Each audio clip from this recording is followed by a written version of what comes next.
तो कशा आहात मंडळी. तो once again welcome in the admission Guruji का YouTube lecture series of BEE.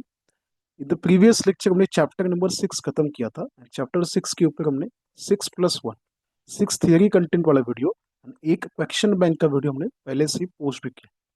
Chapter 5 हमने स्टार्ट भी किया था. चैप्टर 5 के ऊपर 2 वीडियोस पहले से ही अपलोडेड है. That is based on Zener diode का स्ट्रक्चर एंड जीनर डायोड का ऑपरेशन. आज के लेक्चर में हम लोग जीनर डायोड का एक और क्वेश्चन स्टडी करने वाले हैं. दैट इज जीनर डायोड का एज अ वोल्टेज रेगुलेटर कैसे काम करेगा. Let's start with the Zener diode का वोल्टेज रेगुलेटर का क्वेश्चन. तो ये सब प्रीवियस लेक्चर कंटेंट है, लेक्चर 1 एंड 2 ऑफ चैप्टर 5. आज स्टार्ट करते voltage diode as a Zener diode as a voltage regulator.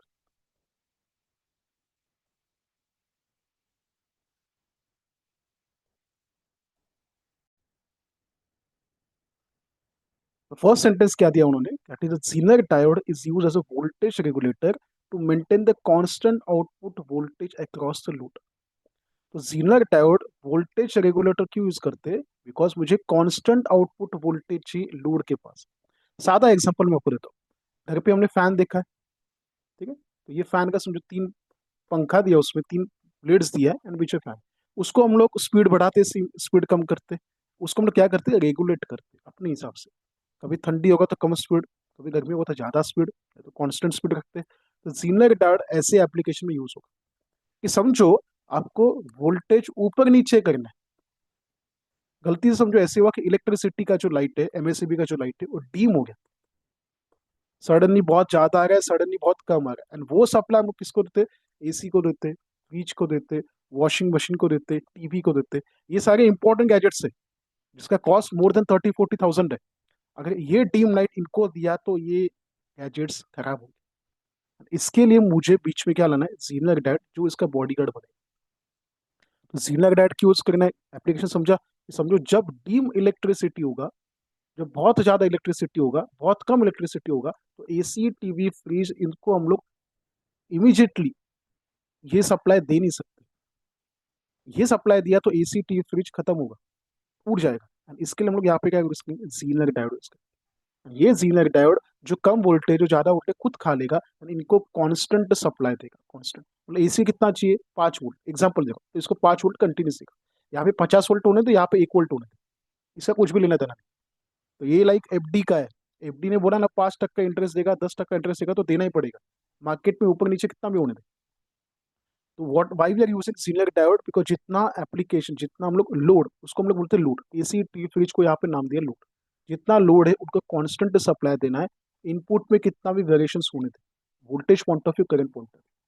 तो what this is, Zener diode is use as a voltage regulator to maintain the constant output voltage across the load.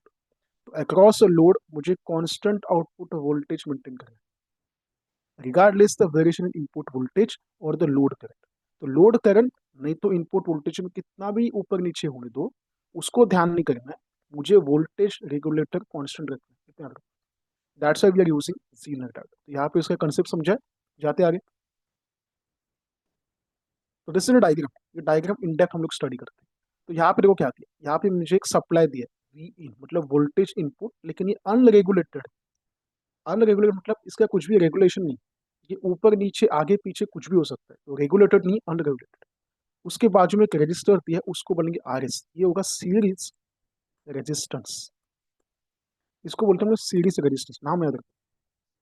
उसके बाद मैंने यहाँ पे क्या लगाया, this is the Zener diode. ये क्या है, ये जीनर डायोड.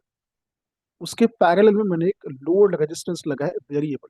बिकॉज ये AC भी हो सकता है, ये टीवी भी हो सकता है, ये फ्रीज भी हो सकता है, ये वॉशिंग मशीन भी हो सकता है, कुछ भी हो सकता है.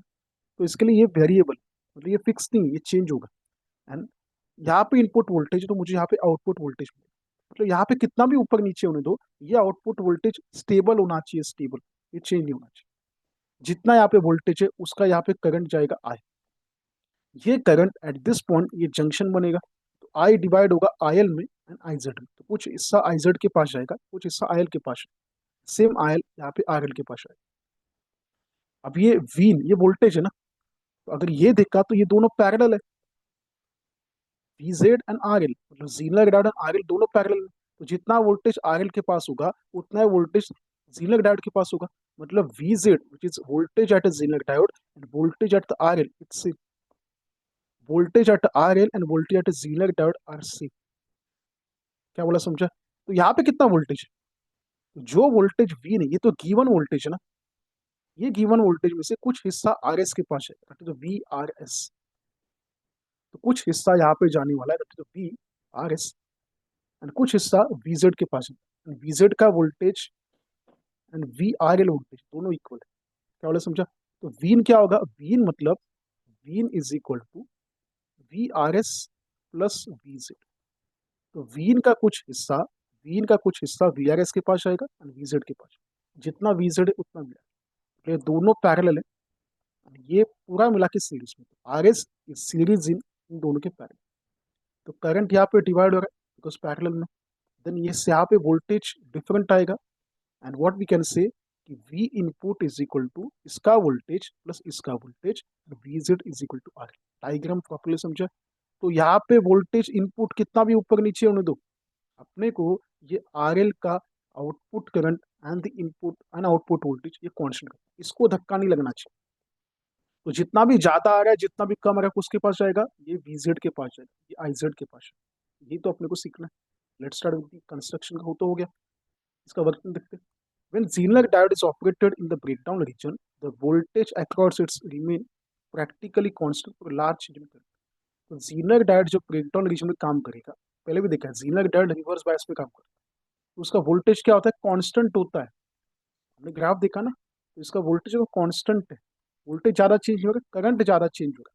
जब भी लार्ज करंट होगा तो वोल्टेज अपने को कांस्टेंट मिलने वाला। A simple circuit of voltage regulator using Zener diode is shown in diagram में, इसको दिखाया। Zener diode is connected across a load such as reverse bias. तो Zener diode लोड के अक्रॉस लगा है, तो यहाँ पे हमने Zener diode लगाया ना, उसके अक्रॉस हमने यहाँ पे लोड लगाया। और सीरीज रेजिस्टेंस आर एस, तो इसका थोड़ा नाम चेंज करते हैं। और series resistance R S absorbs the output voltage fluctuation so as to maintain the constant voltage across the loop. तो यहाँ पे हमने देखा है कि Zener diode है, उसके बाजू में लोड रेजिस्टेंस है, यहाँ पे आर एस है, बराबर। अभी जितना भी सप्लाई होने वाला है ना, अब इसको समझो चाहिए 5 वोल्ट। अभी 5 वोल्ट यहाँ पे, तो 5 वोल्ट यहाँ पे भी होगा, लेकिन यहाँ पे दिया 100 वोल्ट। मुझे 5 वोल्ट यहाँ पे चाहिए था, ये दोनों पैरेलल है, इसके लिए इसके बाजू में 5 वोल्ट आएगा, तो मतलब 95 वोल्टेज यहाँ पे चला गया रे। अगर सेकंड एग्जाम्पल लिया, सेकंड एग्जाम्पल में यहाँ पे चाहिए 10 वोल्ट, तो यहाँ पे भी 10 वोल्ट देना पड़ेगा, मतलब 90 वोल्ट ये खाएगा। This is the requirement of the R S. R S की यूज करते ज्यादा से ज्यादा वोल्टेज एब्जॉर्ब करेगा। Series resistance R S absorb the output voltage fluctuation so as to maintain the constant voltage across the loop. Load के आजू बाजू में सप्लाई कांस्टेंट होना चाहिए, इसके लिए ज्यादा से ज्यादा वोल्टेज कौन एब्जॉर्ब करने वाला है? That is series resistance R S. Next what this said, if the input DC voltage increases, the current through the RS and the Zener diode also increases. अगर मैंने सप्लाई का वोल्टेज बढ़ाया, अगर मैंने सप्लाई का वोल्टेज बढ़ाया, अगर मैंने सप्लाई का वोल्टेज बढ़ाया तो करंट ज्यादा आएगा। तो अगर मैंने सप्लाई का वोल्टेज बढ़ाया तो आरएस से जितना करंट है वो भी बढ़ेगा, Zener diode से जितना करंट है वो अपने को नहीं चाहिए। तो लोड रेजिस्टेंस का आउटपुट एंड वोल्टेज दोनों सेम आना चाहिए, दोनों बैलेंस आना चाहिए, दोनों कांस्टेंट आना चाहिए। So voltage drop across the RS increases and without any change in the voltage across Zener. Zener का वोल्टेज सेम रखना, बिकॉज Zener का वोल्टेज एंड लोड का वोल्टेज दोनों सेम। तो जितना RS का वोल्टेज इंक्रीज होगा उतना चेंज VZ में नहीं आना चाहिए, and that's why we are using RS। तो यहाँ पे सबसे इंपॉर्टेंट कौन है? RS, बिकॉज RS ज्यादा से ज्यादा वोल्टेज खाने वाला है, ज्यादा से ज्यादा करंट खाने वाला है, ये अपने को बचाएगा। तो मेक श्योर डायग्राम प्रॉपरली समझ के लो, ये वीडियो 2-3 बार देखो।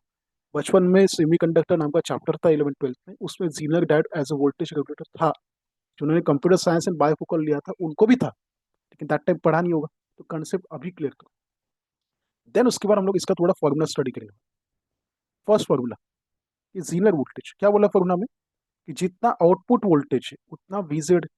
बिकॉज यहाँ पे हमने Zener डायोड बनाया था और यहाँ पे RL बनाया था, दोनों पैरेलल है ना, तो पैरेलल में वोल्टेज सेम होता है, तो वी आउट एंड VZ दोनों सेम।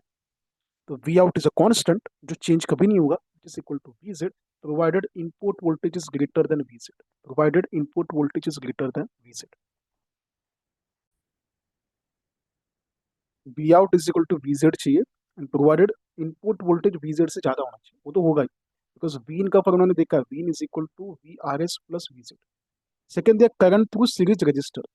सीरीज रजिस्टर तो देखो कैसे है, यहाँ पे सप्लाई हमने दिया वी इनपुट, यहाँ पे आर एस दिया, उसके बाद यहाँ पे हमने डायोड बनाया, यहाँ पे मैंने आर एल लगाया। ठीक है, अब इसके अक्रॉस कितना वोल्टेज है वो एक बार चेक कर लेते हैं।